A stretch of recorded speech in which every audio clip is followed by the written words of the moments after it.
guys have as many guys from the projected 26-man going to the WBC as probably like maybe two other teams, right? Is that a potential disadvantage for you guys getting stuff done in spring training? How big a challenge is that?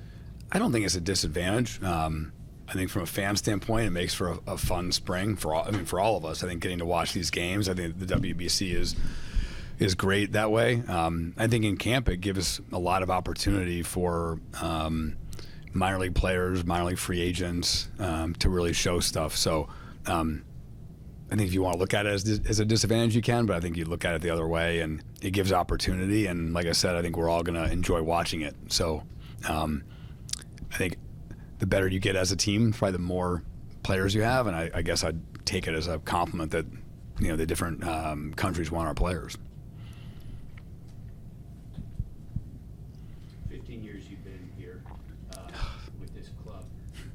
The expectations coming into this season off of what you guys did last year and this offseason, where does that compare over the years? I mean, you've had some pretty big expectations over the years, but where does this compare?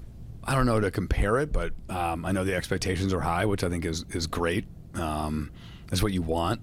I think the excitement in camp is palpable. I think the players are talking about it. The coaches are talking about it. I think that they're excited about our team. They're excited about our group, both from a talent standpoint, also from just a camaraderie standpoint. I think so many of the guys were here last year, and I think they feel like we had a really good season, but there's unfinished business. And I think that in a lot of ways that's the best kind of spring training, when there's a hunger.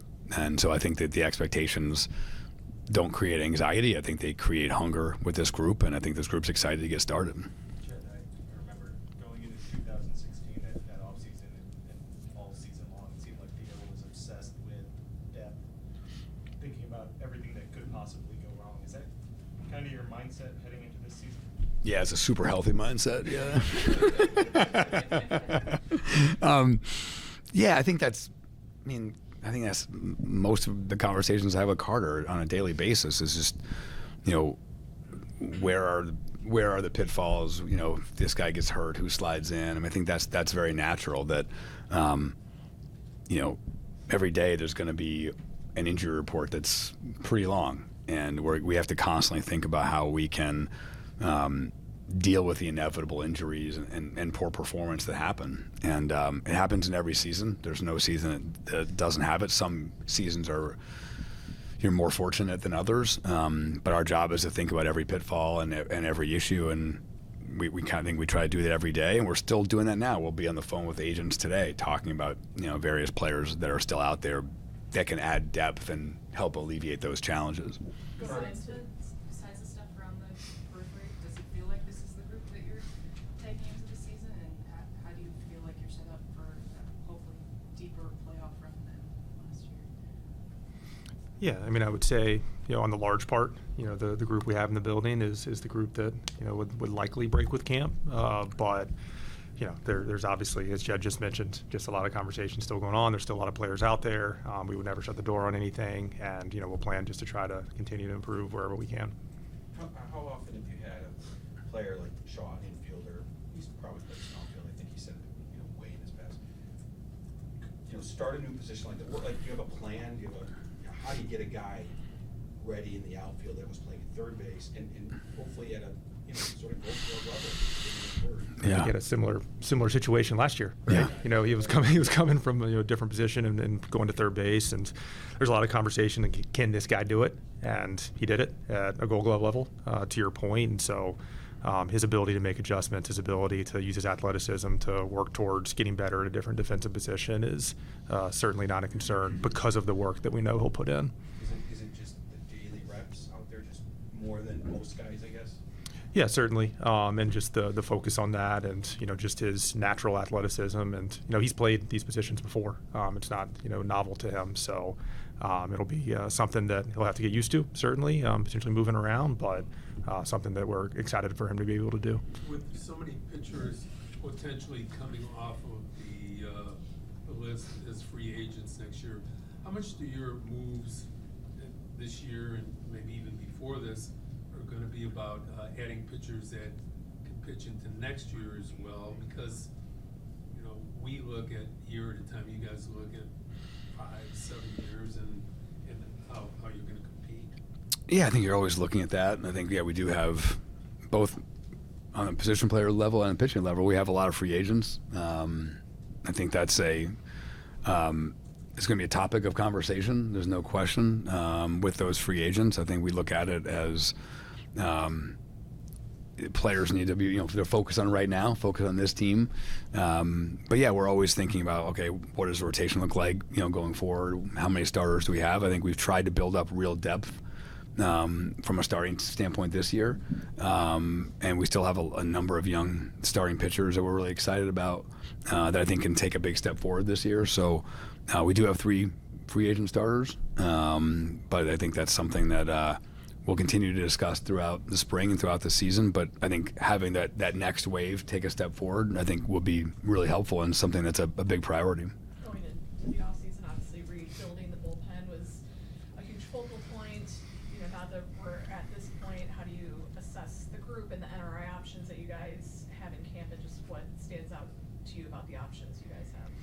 Yeah, I think the thing that stands out is that each of the guys we brought in, our pitching group and our acquisitions group, is excited about the potential upside of those guys, and which one will be the next guy that hits, which one's the guy that's going to be throwing in the 6th, 7th inning and high leverage situations for us. Like, we don't know yet, but we feel really confident that out of the group that there's some guys that are going to hit that way, and really looking forward to seeing them in competition and being able to get a better sense. But a lot of the guys that broke camp last year in that bullpen weren't in that bullpen in October. So we also understand that a lot of things will change there. So it's just this constant process of A, looking for better alternatives out there, and B, helping our current alternatives improve. And if you do both of those things really well over the course of a season, you end up in a pretty good spot. Kirk made pretty clear that Valencia, to start the season, is the guy in the 9th. Just how would you describe from this point a year ago to now, just his maturation and development, and going into the season knowing you have a guy like that to close games? Yeah, I think to follow on what Carter said, that Craig did a really good job in our meeting yesterday, just talking about how our bullpen evolved last year and how we have all these guys in camp right now, and how to focus on each guy, because we don't know how that's going to shake out. It's a volatile area. I think Palencia is a really good example of that. No one sitting here a year ago would have thought he was going to be pitching as a closer last year, pitching huge innings in the middle of the game and in the playoffs the way he did. And so he did an amazing job. I think his maturation was obvious to everyone. We're super excited about him, but the key is others can take it. It's using that example. We need multiple Daniel Palencias every year to step up to do things that may not have been expected, because especially in the bullpen, there's going to be injuries and poor performance that are going to lead to opportunity. Talking to Hunter this morning, he said how impressive your medical and pitching lab people were, to the point where that was a tipping point for him wanting to come here. How much pride do you guys take in that being, part of the equation now when you're out there talking to free agents and looking for trades? I think there's kind of 2 parts to the recruiting standpoint. There's talking about what you can do with that particular player, which I think our group does a really good job of.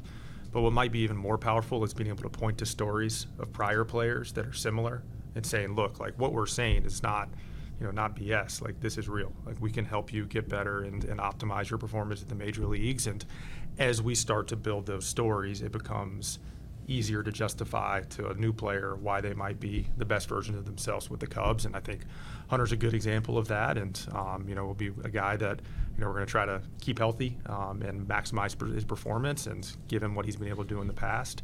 We're pretty excited about what he could do in the future. Along those lines, with Tyler Sombro, just the importance he is to this staff and even elevating him in that position, and what you notice about his skills, because even like Hunter was saying, just his ability to communicate, his knowledge, he's so smart. What do you guys see how he influences everyone?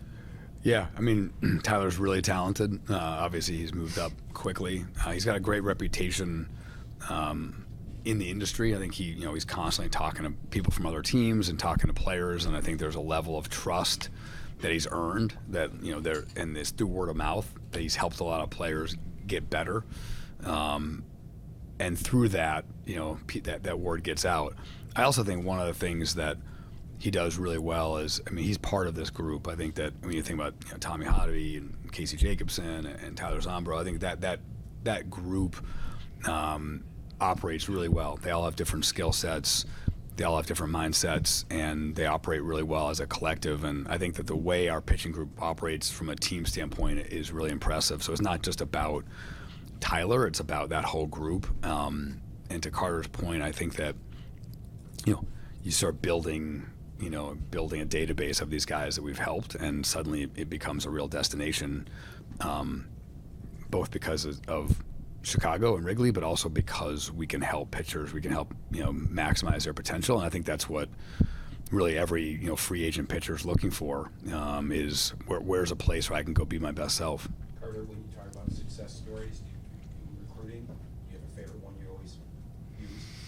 You have kind of have a recency bias, right? So it's easier to look at the guys from the year prior. Or something? Yeah, Boyd certainly. Keller is a great example of a guy that came in on an NRI. But I think that raises a good point, right? The development isn't always the guy that was a no name that came in and became a name. Sometimes it's the guy that's the free agent that's obviously a known quantity. We paid tens of millions of dollars for Matt Boyd, yet he still probably made as big of development as anyone on our roster last year. So making sure that our staff understands that too, and they do at a great level. And I think last year was a great example of it, as all of these guys can get better. It doesn't matter if it's Nico Horner, it doesn't matter if it's Matt Boyd, or it doesn't matter if it's the last NRI that's walking through the door. And our guys are present and supportive towards that, and it's a pretty good recipe.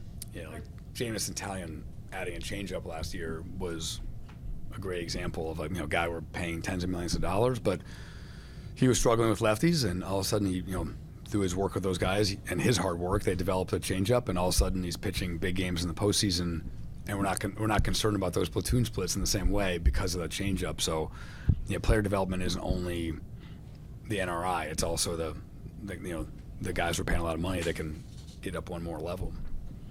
Because of the, I was just going go to say, ahead. are there any guys dealing with injuries or behind from anything that happened in the offseason? So you have Justin Steele still coming off of his injury. He's in a good place right now, threw off the mound, and on pace, but not factored into our opening day discussions right now. Trent Thornton's one of our NRIs coming off an Achilles injury that's going to be behind. But outside of that, early in camp, we're in a good place, and certainly things will pop up here. But as of right now, we're in a good place. Because for Justin, is there a target? Is there anything more? Try not to put a schedule on it immediately. Like, he's on pace with his rehab, and as he starts getting into games and those types of things, we'll have a better idea. But not factored into opening day. And when you guys just look at the starting rotation, obviously acknowledging depth is vital, but a high-end potential at the top. If you look at the playoff series last year, Horton wasn't available, Steele wasn't available, Cabrera's new. How do you view that as a potential X factor?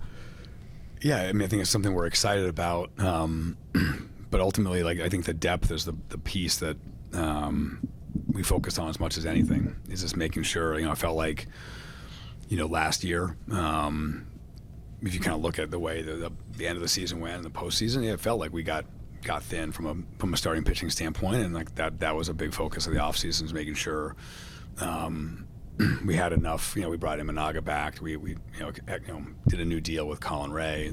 We traded for Cabrera. Continuing to add these arms, because you don't know how things are going to play out, and you got to make sure you have enough arms. So the focus on what the 5 guys is sort of less than how do we make sure we have enough arms to give guys rest, how we have enough arms to withstand injuries.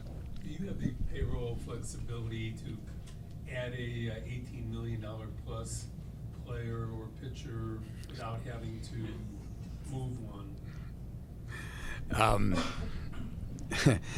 I would just say that I'm not going to comment on any specific free agents, but listen, I think we're in a good place, and we're going to have room to be flexible at the deadline and throughout the season. And I think that's the most important thing.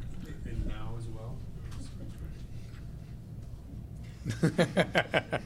What's the next step for PCA offensively development? What does it need to do to reach that consistency?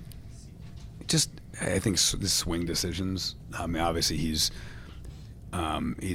gifted power wise. I think he's pretty gifted from a hand-eye coordination wise. I think his maturation, and it's not going to happen in one spring training, but his maturation, just making better swing decisions.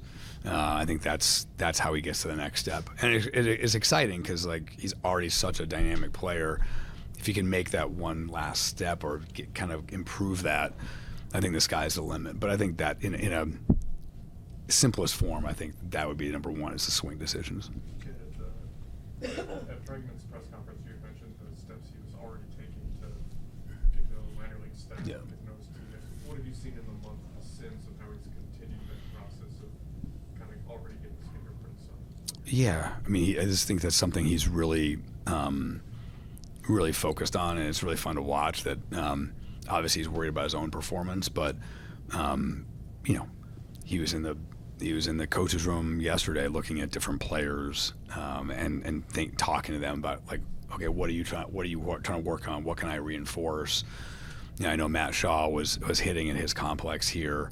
I think during January, so he's already taking those steps, and I think he does it in the right way. That like he's going to work with our staff. Like, what are the things you're working on? What can I help?